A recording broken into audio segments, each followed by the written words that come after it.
Hi guys, welcome to the channel. Today we've got a really powerful and easy to use TH18 Attack Strategy. No fireball is required. Heroes, pets, equipment on the left hand side. We've got 4 healers, some meteor golems, super barbarians, apprentice warden, and a couple of minions including Michael the minion. Then we got some totem spells, invisibility spells, a recall spell, and then a super yeti and super valk inside the log launcher. We're going to go back to basics here with an invisibility walk with the royal champion normally at the beginning of the attack. That means we don't really need to use that fireball approach. So first stage of the attack, you're going to take a look at the base and decide where you're going to send in your royal champion. Now all I would say is try and keep it as simple as possible, because at Legend League especially, or higher up in ranked mode, the royal champion can get taken out pretty easily. Now, a lot of people use Haste Vial and Electro Boots on the Royal Champion. I like using Rocket Spear and Electro Boots. I find it's maybe not as effective as Haste Vial in Legend League with Electro Boots, but I think it's easier to use. You can pick the compartment you want, send in the Royal Champion, take out a few defenses, Rocket Spear, then you can concentrate on the invisibility spells, keeping your Royal Champion alive on the battlefield. Whereas if you use Haste Vial, she zooms off at 100 miles an hour, and it can be quite difficult sometimes to look after her with those invisibility spells. Also, with the Royal Champion pet-wise, I have used the Spirit Fox. I do like the Phoenix.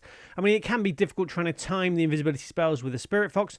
Just do the best you can. This channel is all about trying to keep things as nice and simple as possible. So you do your invisibility walk, then the mission is to recall the Royal Champion off the battlefield and send her back in with the main army. The second stage of the attack is maybe a bit of a funnel with your Grand Warden. So a mini Warden walk. Grand Warden, 4 healers on one side of the base. That'll help funnel the other side of the base. Hopefully you funneled one side of the base with the invisibility walk with the Royal Champion, and then you have 2 sides of the base funneled, and you can send in your main army. On this base, we're going with the troop launcher. I would say the log launcher, troop launcher, even siege barracks, whichever works best for you. Just think, do you want that log launcher to fire those logs into the base to open up the walls for you? Or if you're quite close to the town hall like on this base, the troop launcher is a really good choice as well. Then we're going to send in the main army, send in your Royal Champion as well, and then on the Grand Warden, it's up to you. You can have Eternal Tome and Healing Tome.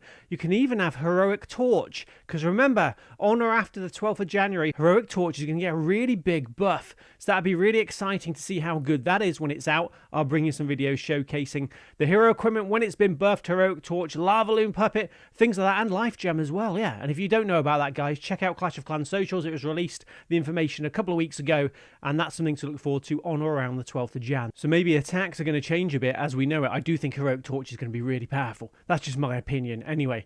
And then it's all about using those totem spells through the base, just sort of distracting defenses, keep your army moving through the base, keep the army alive, and hopefully it'll give you a chance of getting 3 stars. I might have covered an attack quite similar to this. You know, I'll be honest with you guys, on this channel I will go back to attacks I've already used, and you lose track of attacks. What I'm trying to say is I might have covered something quite similar to this. I have been doing a lot of fireball attacks, and quite a few people have been saying in comments, Moose, stop with the fireball attacks. I don't want anything too complicated. So I've gone back to the invisibility walk at the beginning.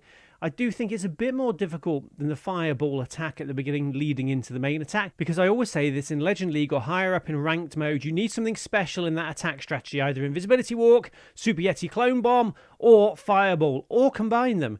So you really need something to get that value to give you a chance of getting 3 stars. Anyway, back to the battle now. So we've got the Royal Champion on the right hand side. We're trying to take out a few buildings over there to help funnel, and it is difficult. As you can see, we've got heroes everywhere. We're trying to take out that ricochet cannon, and I'm thinking I want to get the Royal Champion out of there as quickly as possible, and as you can see, she got taken out. So that is not a good start to the attack. We really want the Royal Champion there to recall off the battlefield, send in with the main army, then she'll benefit from healers, etc. And you might have a full health Royal Champion to help out with the main attack. So that's really important. So stage 1 didn't go particularly well. I've sort of given up here. I thought, you know what, let's just go for a spam attack.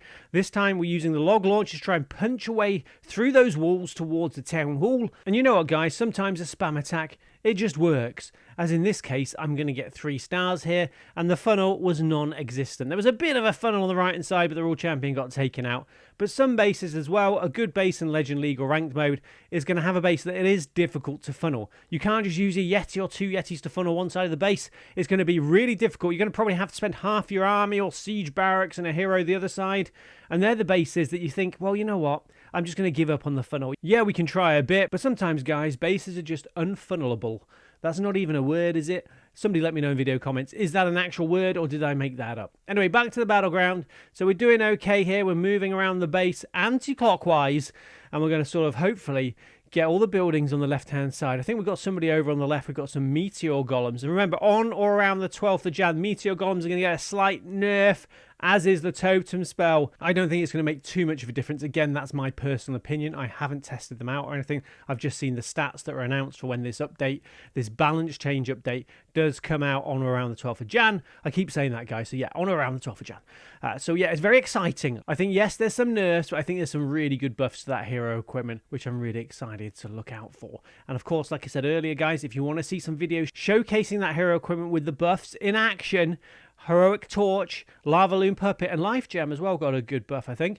You know, I will have those videos for you, trying to find these nice, easy-to-use attack strategies. So there's our second replay, 3 stars, even though the beginning wasn't particularly good. On the last replay, I'll concentrate on talking you through it. So on this base, I'm thinking, okay, where are we going to go here? Left-hand side, let's try and take out the compartment on the left with the monolith, and then move sort of towards that fire spitter if we can. Of course, things are more difficult in Legend League. I would say if you can sort of have a choice on a base, try and go for either the Revenge Tower, #1 choice for me, or Monolith. Because if the Revenge Tower is there at the end of the battle, in a compartment and, you know, not easily accessible, your army is going to get taken out trying to get there. The same with the monolith as well. Very nasty defenses. So again, we're struggling a bit. I'm thinking, you know what? Let's get this multi-inferno town. Let's just get out of there now.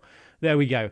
Let's play it safe, not like the last replay. So we've done okay. We've taken out 16% of the base. We've got a decent funnel over there on that side. I'm going to send in a Meteor Golem to help out as well, and a couple of those Super Barbarians to help funnel, and we're looking okay on the left-hand side. And then it's just a spam attack now, because we know we're going to sort of move towards that Town Hall. There is an invisibility spell tower there, and we're going to use our Grand Warden ability in just a moment. So Eternal Tome Rage Gem, Eternal Tome Healing Tome, even, like I said, Heroic Torch, and another option when that gets the buff. That'd be interesting. So a lot of different options here now. We're not using Fireball, but we're looking okay. The Log Launcher making its way towards the Town Hall. Yes, there's a Revenge Tower there, but you've got those Totem spells to help distract those defenses as you move through the base, and this is looking okay. There's a lot of strong attacks. Got to be honest, I'm not a particularly good player, so in the Legend League, getting 3 stars for me doesn't happen too often. And like I said earlier, you need an attack strategy that's probably got Meteor Golems, and it's probably either got Invisibility Walk, Super Yeti Clone Bomb,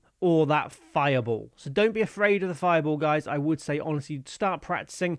Couple of Earthquake spells, level 24 plus Fireball to take out most targets. Just practice and then send in your main army. I do honestly think Fireball is really good, as is this attack strategy as well. Very powerful. I have found Super Yeti Clone Bomb is far more difficult to use now. You know, and we were expecting that. We had that sort of change to Eternal Tome a few months ago, didn't we now? Where the Battle Blimp is no longer invulnerable when it leaves the Grand Warden's ability. And that makes a huge difference. The amount of times I've been trying to do a Super Yeti Clone Bomb and it just hasn't reached, it does make it more difficult, which I think is good. It gives us different options to explore. Anyway, hope you enjoyed the video today. Remember to hit that subscribe button, notification bell, join the Samus Army for more videos like this. Remember to like the video, hype the video. And before we go, guys, a couple of other things you need to remember. #1, remember to stay hydrated. #2, remember to practice your funneling.